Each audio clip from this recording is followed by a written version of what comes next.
La dernière chose que j'ai vue avant de perdre connaissance, c'était le ticket de prêt sur gage. Il avait mis au clou la télé qu'il m'avait obligé à louer, avec mon argent.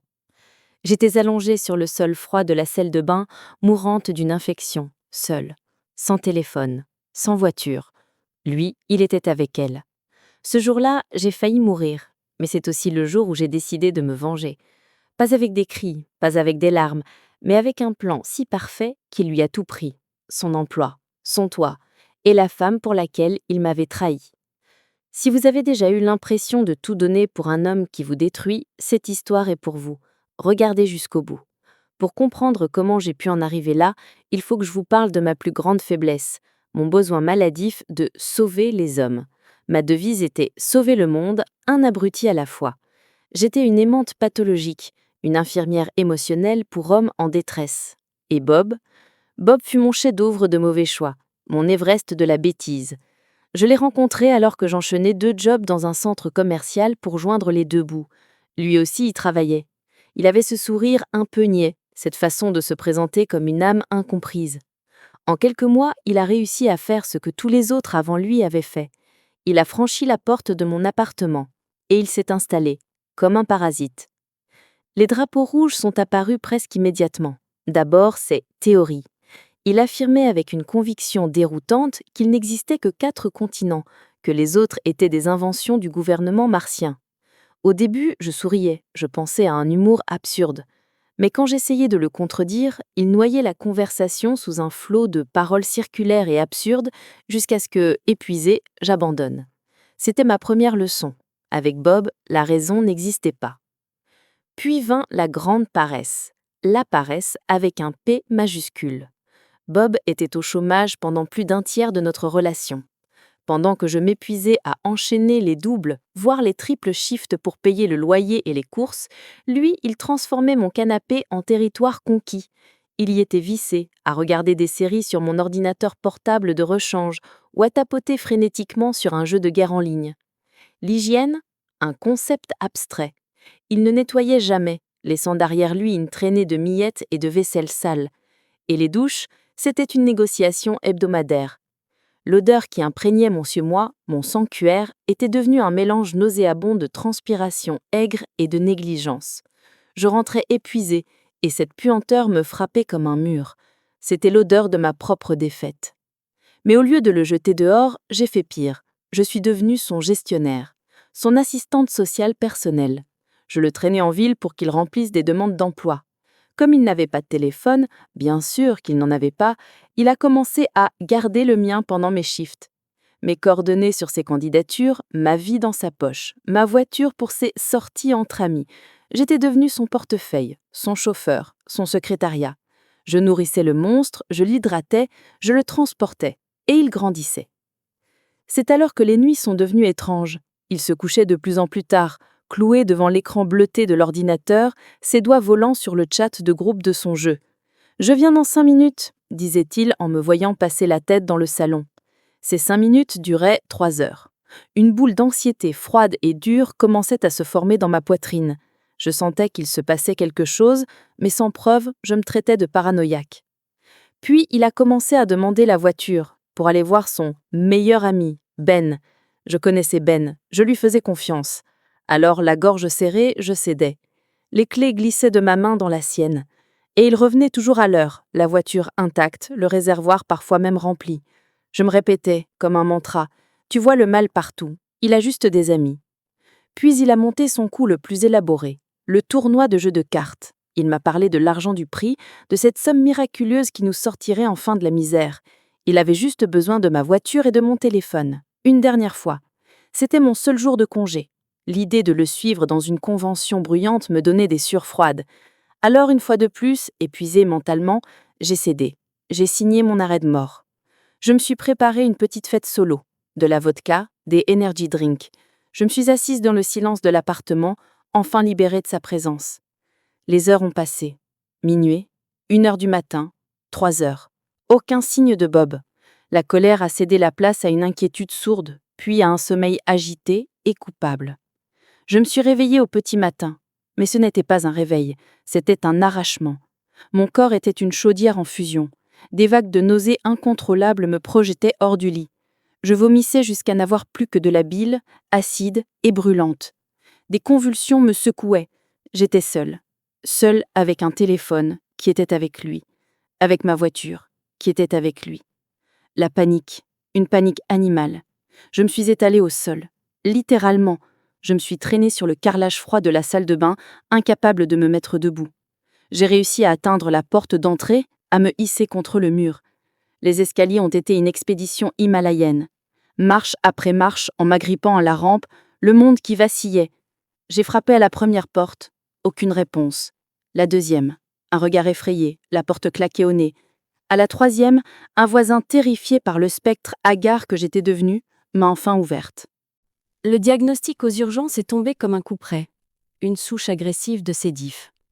Une infection bactérienne qui peut être mortelle.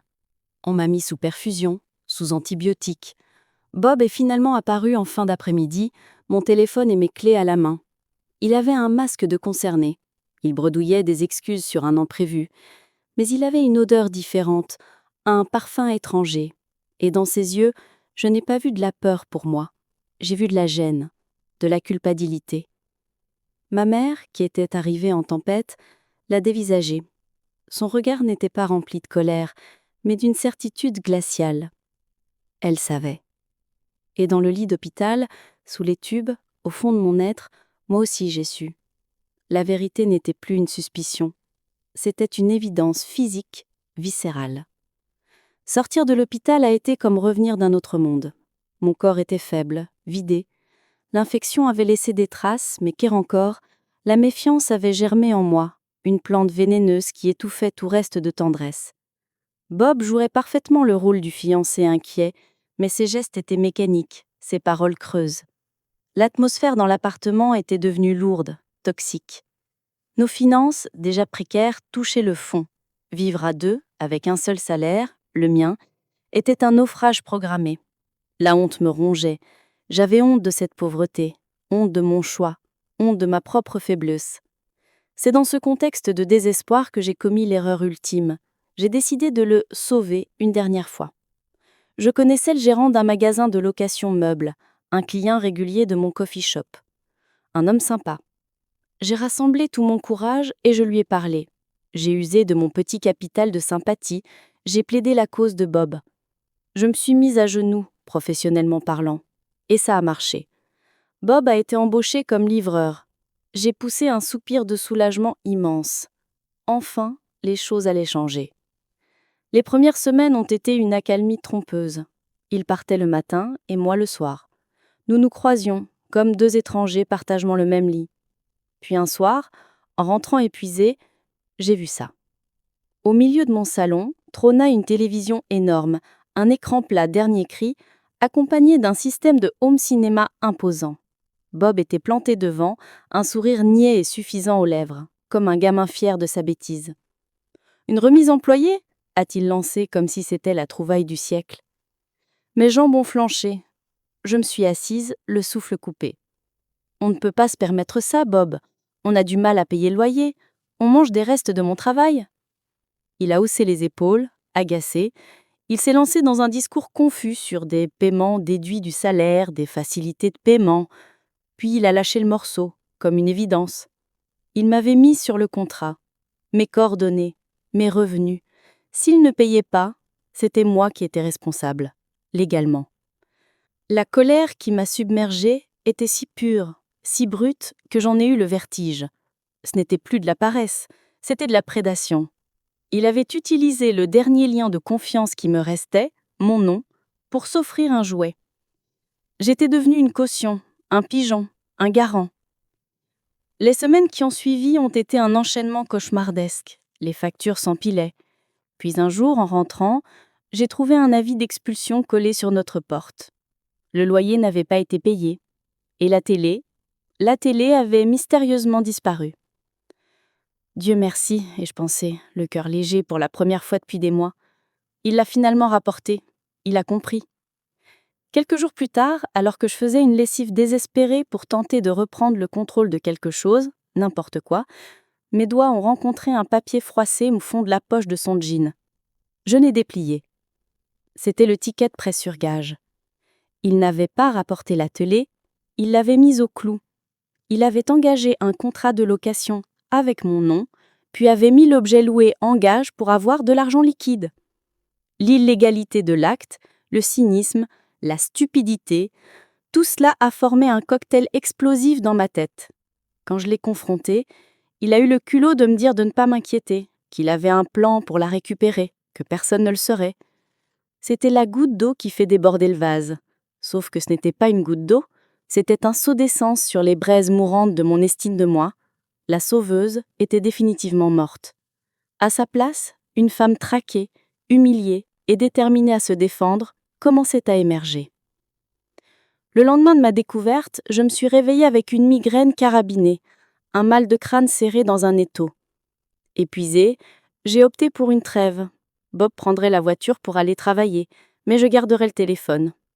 Enfin, c'était mon cordon ombilical avec le monde extérieur, ma bouée de sauvetage.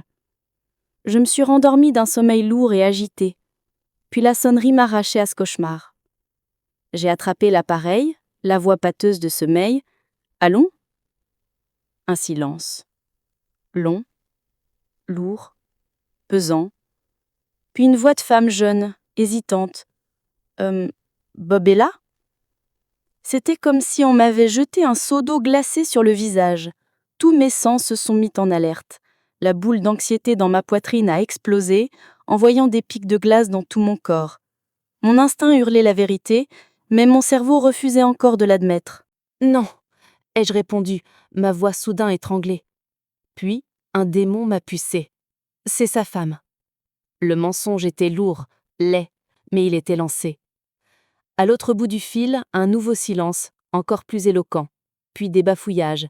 Elle allait raccrocher, elle allait s'enfuir, emportant la vérité avec elle. « S'il vous plaît !» La supplique est sortie de ma bouche chargée de tout mon désespoir, de toute ma détresse. Je ne sais pas ce qui se passe, mais j'ai vraiment besoin que quelqu'un me dise la vérité. Le dernier mot s'est brisé en un sanglot étoffé. Il y a eu un nouveau silence, mais celui-ci était différent, chargé de compassion. La voix est revenue, plus douce, plus ferme. Elle m'a dit qu'elle devait passer quelques coups de fil, mais elle m'a promis, avec une conviction qui m'a transpercée, qu'elle me rappellerait. « Vous promettez ?» ai-je chuchoté comme une enfant. « Je promets. » J'ai raccroché, et là, j'ai commencé à arpenter mon salon, de long en large, comme une lionne en cage, une cigarette à la main, puis une autre. Je marmonnais, je parlais toute seule, ressassant chaque drapeau rouge, chaque absence, chaque mensonge. Je savais à qui il téléphonait. Je le savais. Et puis, le téléphone a sonné à nouveau. C'était elle. La peur et l'espoir se sont livrés une bataille féroce dans ma poitrine. J'ai décroché.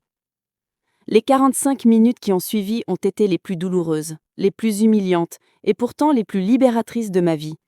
Elle s'appelait June. Ce n'était pas son vrai nom, mais pour moi, elle était devenue un ange vengeur. Nous avons comparé nos histoires. Pièce par pièce, le puzzle monstrueux s'est assemblé, formant une image d'une laideur parfaite. Toutes ces nuits passées sur l'ordinateur, il flirtait avec elle dans le chat de son jeu. Toutes ces sorties avec Ben, il utilisait ma voiture pour l'emmener dîner, pour la voir. Le jour où il était seul, mourante sur le sol de ma salle de bain, il était au restaurant avec elle, lui racontant je ne sais quelle fable sur un imprévu de dernière minute. Et puis, elle a prononcé la phrase qui a fait basculer tout le reste de ma vie. « Est-ce que tu as un petit collier colibri argenté ?» Le cadeau de ma mère pour mes 27 ans, mon bijou préféré. « Oui », ai-je répondu, le cœur battant la chamade. « Vraiment ? Parce qu'il m'en a offert un pour la fête des mères. » J'ai couru vers ma chambre. J'ai vidé ma boîte à bijoux sur le lit. Il n'y était pas. Mon collier, mon bijou intime, le symbole de l'amour de ma mère, il était autour de son cou. La suite a été un déluge d'horreur. Il l'avait invitée dans notre appartement. Il lui avait fait visiter les lieux, se vantant comme si c'était son domaine. Il était allé jusqu'à sortir ma boîte secrète de sous le lit, mes objets intimes, et lui avait proposé de les utiliser avec elle. La violation était totale, absolue. Et puis June a prononcé la phrase qui a fait changer le cours de mon destin. « Tu sais ce qu'on devrait faire ? On devrait le coincer ensemble. » Une décharge d'adrénaline pure m'a traversée. La peur a été balayée, remplacée par une détermination froide, cristalline. La victime venait de mourir. La stratège venait de naître. Le plan était simple, d'une simplicité presque effrayante. Nous devions attirer Bob dans un lieu neutre, le confronter avec nos preuves croisées et lui reprendre tout ce qu'il nous avait volé, notre dignité et mes clés. June habitait à 40 minutes, moi seulement à 10 kilomètres. La logistique était notre premier défi. Je devais retarder Bob si j'arrivais la première. Mon premier appel fut pour un collègue de travail, un homme bon et compréhensif. Je n'ai pas essayé de cacher mes sanglots, ma voix brisée par la panique et l'adrénaline. Je lui ai dit que c'était une urgence absolue, une question de survie. Et cet ange, ce saint homme, a trouvé quelqu'un pour le remplacer et a quitté son travail pour venir me chercher. La solidarité à ce moment-là m'a paru être une bouffée d'oxygène dans un monde qui étouffait. Quand je suis arrivée sur le parking du magasin de Bob, mon cœur battait à tout rompre. Première étape, récupérer mes clés de voiture. J'ai pris une profonde inspiration et je suis entrée. L'air était chargé d'une odeur de plastique neuf et de désinfection bon marché. J'avançais vers le comptoir des livraisons quand le manager de Bob m'a interpellée. Il avait un face grave. Il voulait parler du paiement en retard pour la télévision. L'ironie de la situation était si amère que j'ai failli éclater de rire. Là, au milieu de ma propre tragédie, le destin me tendait une arme en plus. D'une voix que je m'efforçais de rendre stable, je lui ai tout dit. Je lui ai raconté que la télé n'était plus en notre possession, que Bob l'avait mise au clou. Je lui ai tendu le ticket de prêt en cage, ce petit bout de papier qui résumait toute la duperie. La réaction du manager fut immédiate et foudroyante. Son visage est devenu écarlate. Il m'expliquait d'une voix sourde de rage contenue que mettre en gage un bien loué était un acte illégal, un motif de licenciement immédiat. Puis il prononça les mots que je n'osais même pas espérer. Il me proposa un marché. Si je parvenais à lui rapporter la télé, il résilierait le contrat sans frais pour moi et réglerait le cas de Bob en interne. La première partie de notre vengeance venait de se mettre en place, offerte par le destin. La justice, parfois, porte un costume-cravate et gère un magasin de location. Alors que je quittais le magasin, les clés de ma voiture enfin dans la poche, je l'ai vu. Bob. Il se dirigeait vers moi, l'air à la fois coupable et agacé. Je suis sortie, allumant une cigarette d'une main qui tremblait à peine. L'adrénaline commençait à faire son effet, me transformant en une version froide et déterminée de moi-même. Il a commencé son numéro. Ce n'est pas ce que tu crois. C'est un terrible malentendu. Je l'ai laissé parler. Je le regardais, le visage impassible, tandis que mon regard scrutait frénétiquement le parking, cherchant la voiture de June. Chaque seconde qui passait était une éternité. Et puis, je l'ai vue. Une voiture se garait non loin de nous. June en est sortie, calme, élégante, d'une détermination qui faisait écho à la mienne. « Hé Bob, ça va ?» a-t-elle lancé d'une voix claire qui a glacé l'air ambiant. La réaction de Bob fut d'instantanée. Toute couleur a déserté son visage. Il a semblé rétrécir, comme si on lui avait coupé les tendons. Sans un mot, il s'est effondré sur le trottoir, le regard vide fuyant le nôtre. Le prédateur venait de redevenir un petit garçon honteux. Pendant 20 longues minutes, June et moi avons formé un tribunal improvisé sur l'asphalte. Elle était l'accusatrice, déversant le flot des preuves, des dates, des mensonges éventrés. Moi, j'étais le juge silencieux, acquiesçant seulement, laissant le poids de la vérité l'écraser. Ils n'ont pas essayé de nier. Ils ne pouvaient pas. La preuve était là, vivante, sous la forme de deux femmes qu'il avait cru pouvoir manipuler indéfiniment. Quand mon tour est venu, ma voix était étrangement calme, presque basse. « C'est fini. Je ne veux plus jamais te voir. Je ferai tes affaires et ta sœur viendra les chercher. Maintenant, donne-moi ma clé. » Mais même terrassé, le parasite tentait de s'accrocher. Il a refusé. Il a dit qu'il ne rendrait la clé qu'une fois ses affaires récupérées. Il utilisait sa carrure, son inertie physique comme une dernière arme, sachant que je ne pourrais pas le forcer. Sans un regard pour June, il s'est relevé et est reparti vers son travail, laissant derrière lui un silence lourd de choses non dites. June et moi sommes restés un moment, échangeant un regard chargé de toute la fatigue et la folie de cette journée. Elle m'a tendu mon collier, le colibri argenté. Le symbole de ma vie volée me revenait. Puis elle est partie. Et je suis restée seule. Seule avec l'immensité de ce qui venait de se passer. Et c'est là que l'effondrement est arrivé. Les larmes. Non plus des larmes de tristesse, mais des larmes de décharge, de libération. J'avais tenu bon, j'avais gagné. Il n'y avait qu'une seule personne à appeler, ma mère. Quand elle a répondu, les mots se sont bousculés dans un torrent incohérent de sanglots et de rage. Elle n'a pas cherché à comprendre dans le détail. Elle a juste dit « Reste là, j'arrive ». Dieu bénisse ma mère. En 15 minutes, mes parents étaient là. Mon père était au volant de son pick-up, la mâchoire si serrée qu'on aurait cru qu'il allait briser ses dents. Ma mère m'a prise dans ses bras, sans un mot. Son étreinte disait tout ce qu'il y avait à dire. « C'est fini, tu es en sécurité ». Je leur ai raconté l'histoire, la télé, le pré-surdage, June, la confrontation. Le regard de mon père est devenu de plus en plus sombre. Sans discuter, ils m'ont emmené directement chez le prêteur sur gage. Mes parents ont signé un chèque de plus de 500 $, une somme énorme pour eux, pour libérer cette télé qui symbolisait toute ma descente aux enfers. Puis nous sommes retournés au magasin. Tandis que le manager remplissait les papiers de résiliation du contrat, mon père, de son regard de faucon, a repéré Bob au fond du parking. Il était en train de marcher de long en large, parlant frénétiquement au téléphone. Mon téléphone. Je n'ai pas entendu la conversation. Je n'avais pas besoin de l'entendre. Mon père s'est dirigé vers lui, droit, imposant, avec cette autorité silencieuse que seuls les parents possèdent. Quelques minutes plus tard, il est revenu. Un petit sourire, à la fois triste et satisfait, jouait sur ses lèvres.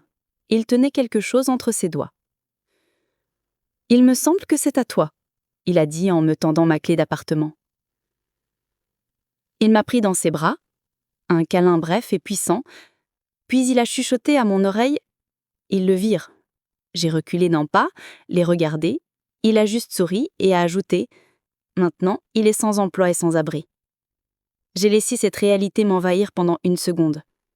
Puis j'ai répondu, avec le sarcasme le plus théâtral que je pouvais muster « Oh, je suis tellement désolée d'entendre ça !» Et nous avons ri. Un rire nerveux, libérateur, le rire des ceux qui viennent de reprendre le contrôle de leur vie. Quelques jours plus tard, Bob et sa sœur sont venus chercher ces 2 cartons pathétiques. Il a essayé de me parler, d'ouvrir la bouche pour une dernière manipulation. Mais ma meilleure amie qui m'attendait en backup s'est jetée sur lui comme une furie, lui aboyant de la fermer et de déguerpir. Il est parti ce soir-là, et je ne l'ai plus jamais vu. Aujourd'hui, de nombreuses années ont passé. Je suis heureusement mariée en mon amour de jeunesse, mère de 2 beaux garçons. La femme qui a vécu cette histoire me semble être une étrangère, une personne dont j'ai pitié, mais que je ne reconnais plus. L'expérience Bob m'a laissé des séquelles, bien sûr. J'ai perdu beaucoup de poids à cause du stress. La confiance a mis des années à se reconstruire, mais elle s'est reconstruite, plus forte, plus intelligente. J'ai appris une leçon essentielle que je veux partager avec vous. On ne peut pas sauver les gens d'eux-mêmes. La plus grande vengeance n'est pas la haine ou la destruction de l'autre. La plus grande vengeance, c'est de reconstruire sa propre vie magnifiquement. C'est d'établir des frontières solides et infranchissables. C'est de comprendre que votre lumière est trop précieuse pour éclairer ceux qui cherchent à l'éteindre. Bob, la dernière fois que j'ai entendu parler de lui, il racontait à quelqu'un qu'il campait dans les bois, qu'il était tout l'équipement dont il avait besoin, le poète maudit, l'homme sans attache, enfin, sans les miennes. Si cette histoire vous a parlé, si vous vous reconnaissez dans cette femme qui donnait trop, écrivez « Frontières » dans les commentaires et donnez-moi les noms de votre ville. Partagez votre propre force. Abonnez-vous pour d'autres témoignages sur la résilience et la reconquête de soi. Votre vie vous appartient. Ne la laissez plus jamais personne habiter à l'intérieur sans payer de loyer. Le plan était simple, d'une simplicité presque effrayante. Nous devions attirer Bob dans un lieu neutre, le confronter avec nos preuves croisées et lui reprendre tout ce qu'il nous avait volé, notre dignité et mes clés. June habitait à 40 minutes, moi à seulement 10 km. La logistique était notre premier défi. Je devais retarder Bob si j'arrivais la première. Mon premier appel fut pour un collègue de travail, un homme bon et compréhensif. Je n'ai pas essayé de cacher mes sanglots, ma voix brisée par la panique et l'adrénaline. Je lui ai dit que c'était une urgence absolue, une question de survie. Et cet ange, ce saint homme, a trouvé quelqu'un pour le remplacer et a quitté son travail pour venir me chercher. La solidarité à ce moment-là m'a paru être une bouffée d'oxygène dans un monde qui étouffait. Quand je suis arrivée sur le parking du magasin de Bob, mon cœur battait à tout rompre. Première étape, récupérer mes clés de voiture. J'ai pris une profonde inspiration et je suis entrée. L'air était chargé d'une odeur de plastique neuf et de désinfection bon marché. J'avançais vers le comptoir des livraisons quand le manager de Bob m'a interpellée. Il avait un visage grave. Il voulait parler du paiement en retard pour la télévision. L'ironie de la situation était si amère que j'ai failli éclater de rire. Là, au milieu de ma propre tragédie, le destin me tendait une arme supplémentaire. D'une voix que je m'efforçais de rendre stable, je lui ai tout dit. Je lui ai raconté que la télé n'était plus en notre possession, que Bob l'avait mise au clou. Je lui ai tendu le ticket de pré-surgage, ce petit morceau de papier qui résumait toute la duperie.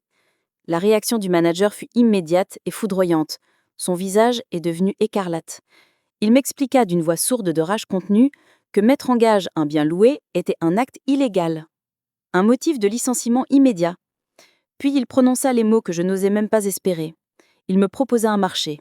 Si je parvenais à lui rapporter la télé, il résilierait le contrat, sans frais pour moi, et réglerait le cas de Bob en interne. La première partie de notre vengeance venait de se mettre en place, offerte par le destin. La justice, parfois, porte un costume cravate et gère un magasin de location. Alors que je quittais le magasin, les clés de ma voiture enfin dans la poche, je l'ai vu, Bob. Il se dirigeait vers moi, l'air à la fois coupable et agacé. Je suis sortie, allumant une cigarette d'une main qui tremblait à peine. L'adrénaline commençait à faire son effet, me transformant en une version froide et déterminée de moi-même. Il a commencé son numéro. « Ce n'est pas ce que tu crois, c'est un terrible malentendu. » Je l'ai laissé parler. Je le regardais, le visage impassible, tandis que mon regard scrutait frénétiquement le parking, cherchant la voiture de June. Chaque seconde qui passait était une éternité. Et puis je l'ai vue. Une voiture se garait non loin de nous. June en est sortie, calme, élégante, d'une détermination qui faisait écho à la mienne. « Hé Bob, ça va ?» a-t-elle lancé, d'une voix claire qui a glacé ambiant. La réaction de Bob fut instantanée. Toute couleur a déserté son visage. Il semblait rétrécir comme si on lui avait coupé les tendons. Sans un mot, il s'est effondré sur le trottoir, le regard vide, fuyant le nôtre. Le prédateur venait de redevenir un petit garçon honteux. Pendant 20 minutes longues, June et moi avons formé un tribunal improvisé sur l'asphalte. Elle était l'accusatrice, déversant le flot des preuves, des dates, des mensonges éventrés.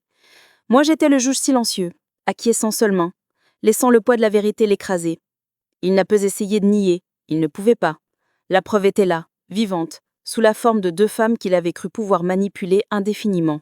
Quand mon tour est venu, ma voix était étrangement calme, presque basse. C'est fini. Je ne veux plus jamais te voir. Je ferai tes affaires et ta sœur viendra les chercher. Maintenant, donne-moi ma clé. Mais même terrassé, le parasite tentait de s'accrocher. Il a refusé. Il a dit qu'il ne rendrait la clé qu'une fois ses affaires récupérées.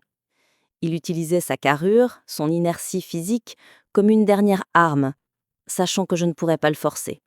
Sans un regard pour June, il s'est relevé et est reparti vers son travail, laissant derrière lui un silence lourd de choses non dites. June et moi sommes restés un moment, échangeant un regard chargé de toute la fatigue et la folie de cette journée. Elle m'a tendu mon collier, le colibri argenté. Le symbole de ma vie volée me revenait. Puis elle est partie, et je suis restée seule. Seule avec l'immensité de ce qui venait de se passer. Et c'est là que l'effondrement est arrivé. Les larmes. Non plus des larmes de tristesse, mais des larmes de décharge, de libération. J'avais tenu bon. J'avais gagné. Il n'y avait qu'une seule personne à appeler, ma mère. Quand elle a répondu, les mots se sont bousculés dans un torrent incohérent de sanglots et de rage. Elle n'a pas cherché à comprendre dans le détail. Elle a juste dit « Reste là, j'arrive ». Dieu bénisse ma mère. En 15 minutes, mes parents étaient là. Mon père était au volant de son pick-up, la mâchoire si serrée qu'on aurait pu croire qu'il allait briser ses dents. Ma mère m'a prise dans ses bras, sans un mot, son étreinte disant tout ce qu'il y avait à dire. « C'est fini. Tu es en sécurité. » Je leur ai raconté l'histoire, la télé, le pré-surgage, June, la confrontation. Le regard de mon père est devenu de plus en plus sombre. Sans discuter, ils m'ont emmené directement chez le prêteur sur gage. Mes parents ont signé un chèque de plus de 500 $, une somme énorme pour eux, pour libérer cette télé qui symbolisait toute ma descente aux enfers. Puis, nous sommes retournés au magasin. Tandis que le manager remplissait les papiers de résiliation du contrat, mon père, de son regard de faucon, a repéré Bob au fond du parking. Il était en train de marcher de long en large, parlant frénétiquement au téléphone. Mon téléphone. Je n'ai pas entendu la conversation. Je n'avais pas besoin de l'entendre. Mon père s'est dirigé vers lui, droit, imposant, avec cette autorité silencieuse que seuls les pères possèdent. Quelques minutes plus tard, il est revenu, un petit sourire, à la fois triste et satisfait, joua sur sa lèvre. Il tenait quelque chose entre ses doigts. « Il me semble que c'est à toi », a-t-il dit en me tendant ma clé d'appartement. Il m'a prise dans ses bras, un câlin bref et puissant. Puis il a chuchoté à mon oreille. Ils le virent. J'ai reculé d'un pas, les regardé. Il a juste souri et ajouté « Maintenant, il est sans emploi et sans abri ». J'ai laissé cette réalité m'envahir pendant une seconde. Puis j'ai répondu, avec le sarcasme le plus théâtral que je pouvais muster « Oh, je suis tellement désolée d'apprendre ça !» Et nous avons ri. Un rire nerveux, libérateur, le rire de ceux qui viennent de reprendre le contrôle de leur vie. Quelques jours plus tard, Bob et sa sœur sont venus chercher ces 2 cartons pathétiques. Il a essayé de me parler, d'ouvrir la bouche pour une dernière manipulation, mais ma meilleure amie, qui m'attendait en backup, s'est jetée sur lui comme une furie, lui aboyant dessus de la fermier et de déguerpis. Il est parti ce soir-là, et je ne l'ai plus jamais vu. Aujourd'hui, de nombreuses années sont passées. Je suis heureusement mariée à mon amour de jeunesse, mère de 2 beaux enfants. La femme qui a vécu cette histoire me semble être une étrangère, une personne dont j'ai pitié, mais que je ne reconnais plus. L'expérience Bob m'a laissé des séquelles, bien sûr. J'ai perdu beaucoup de poids à cause du stress, la confiance a mis des années à se reconstruire, mais elle s'est reconstruite, plus forte, plus intelligente. J'ai appris une leçon essentielle que je veux partager avec vous. On ne peut sauver les gens d'eux-mêmes. La plus grande vengeance n'est pas la haine ou la destruction de l'autre. La plus grande vengeance, c'est de reconstruire sa propre vie magnifiquement. C'est d'établir des frontières solides et inimpénétrables. C'est de comprendre que votre lumière est trop précieuse pour éclairer ceux qui cherchent à l'éteindre. Bob, la dernière fois que j'ai entendu parler de lui, il racontait à quelqu'un qu'il campait dans les bois, qu'il était tout l'équipement dont il avait besoin. Le poète maudit, l'homme sans attache, enfin, sans les miens. Si cette histoire vous a parlé, si vous vous reconnaissez dans cette femme qui donnait trop, écrivez frontières dans les commentaires et donnez-moi le nom de votre ville. Partagez votre propre force. Abonnez-vous pour d'autres témoignages sur la résilience et la reconquête de soi. Votre vie vous appartient. Ne la laissez plus jamais personne habiter à l'intérieur sans payer de loyer.